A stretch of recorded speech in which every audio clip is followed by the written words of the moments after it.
makeup looks like I'm just kidding. I'm not gonna do you like that because mine was probably worse and I would be roasting myself. But I've watched my fair share of people do their makeup and I'm like, ooh, just change this one little thing. Let me show you what those one little things are in my daily makeup routine. Use an eye base or an eye cream before you do your makeup. This one's from Bobbi Brown. There's gonna be a lot of under eye tips in here because I feel like the under eyes make the makeup stand out. The amount of people that I have seen that do their makeup without using a primer, or I've said, what does a primer do? Turn around, put your arms behind your back. Because Nikkie Tutorials said not to prime is a what? Using the Secure the Glow Primer by One Size. She's grippy, she's hydrating, she's everything I want to start my makeup off with. Under eye concealer. I do this before foundation. You can do whatever you want. I use a more neutral tone and then a brighter one on the inner corner. Okay, the thing that I see the most is people applying their concealer all the way down here and leaving a gap under their eye. How come? This is the way that I would not do my concealer, and I'm gonna show you the way that I would do it on this side. So I'm putting the one closer to my skin color higher up, all the way under that lash line, along with my brighter one all up under my lash line. Here's another very important thing, okay? This literally makes or breaks my under eyes. Wet your beauty sponge, grab a towel, squeeze it in the towel. This will absorb all of the water that is not needed in your beauty sponge, and it'll just give you that perfect amount of moisture in your sponge. Okay guys, so this is what I mean by how some people blend their concealer out. They're not dragging it all the way under their eye. Do you see that entire gap? But on this side, I have it right under my lower lash line. Look at that difference. What's going on over here? No more under eye concealer gaps, you guys. Drag your concealer all the way up to your lids or just use an eyeshadow primer, but the lids need to have something on them, not just skin. Blend out your foundation or skin tint with a brush first, around your under eye concealer, of course, not on top, and then press it in with the butt end of your beauty blender.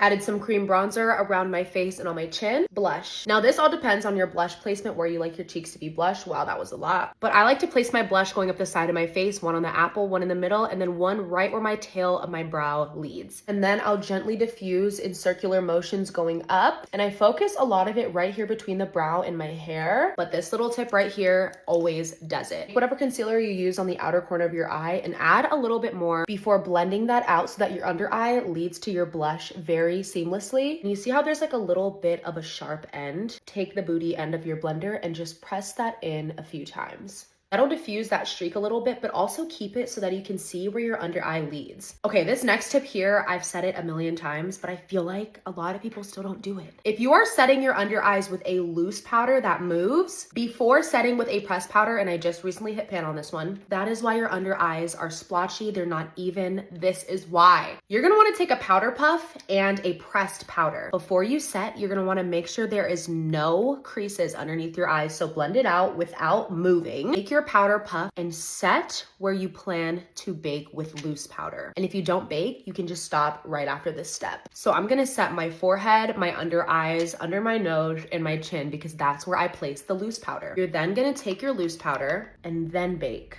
on top of that. I love to bake with a loose powder after I set because it brightens the under eye. It makes everything look more flawless. Okay, we are all set. I'm gonna wait like 30 seconds before I show you how I dust off my bake. Time to dust her off. I always take a dense looking brush like this. I will press the powder in and then give it a gentle sweep from side to side. Press in and then sweep. Sculpted out my nose a little bit, added some powder blush. Now for the eyes. Today, I plan on doing no crazy eyeshadow whatsoever. I'm still not gonna leave my eyes like this. How dare I? So I'm gonna take just a concealer brush and blend out that concealer that was already on the lids from earlier. Once again, making sure there are no creases before I let a powder touch the area. The moment there's a crease on your face and then you lay powder on it, it's locked in there, babe. You're gonna be with her all day. I don't want just white eyelids, so I'm gonna take the bronzer that I used on my face in a fluffy brush, and I am just going to lay this on the lid and kind of just diffuse her out a little bit so that my eyes now blend in with the rest of my face. See how that just melts straight into the face? Look at the difference of this eye versus this eye. Okay, mascara is on and it's time for lashes. So yesterday I was going through my camera roll and I was like, why do I like my makeup so much more on this day? I had gigantic lashes on. Not gigantic, but like wispy, big lashes. I haven't worn a big lash in so long. I typically do half lashes, which I absolutely love. I couldn't find a good pair of wispies in my collection, so I'm resorting to these. but I'm gonna cut off the ends because we're not going that crazy today. I got these like 2 Halloweens ago, so this is all I can find. I don't know what that means, and I don't know where I got them. Something about me is, baby, I'm customizing my lash. I always trim them and then I'll pull them apart and kind of like position the lashes where I want them to go. Okay, I added the lashes on today. I want a bold lash. Okay, so don't talk about me if you don't like these. But I'm not done yet. Like I said, I am the lash customizing queen. These are the Winks by Ardell. They're press-on lashes, so you don't need any glue. I don't care. I will put glue on some lashes. I'll have a magnetic lash on there. I will have a brown lash on there. I feel like the 14s look really good. So what am I gonna do? Pop it right there. Look, it's already looking so much better. Okay, the lash look that I wanted has been executed successfully. I wanted like that dramatic lash extensions look, and I got it. Okay, I get a lot of questions about my highlighter because it looks natural, but it's like super glowy and it looks like skin, but you can't tell. This is the Patrick Cha cream highlighter in Daddy. I broke the powder, but it's fine. I take it on a fluffy-ish brush and I press it in right above where I place my blush, partially on the blush, partially on the concealer, and I will just press that in with the other side of this brush. I will also add a little bit to my brow bone, doing the same thing. You see how that just all combines?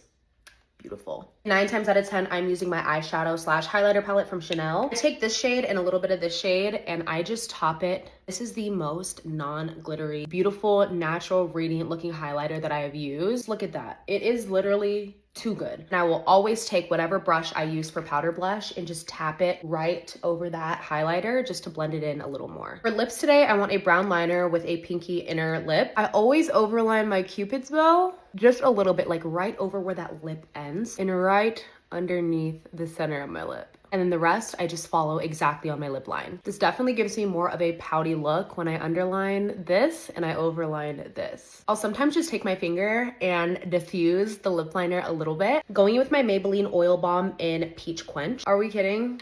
Guys, the big lashes, the lip combo, absolutely. To set, I will just go in with a regular setting spray and then a waterproof setting spray.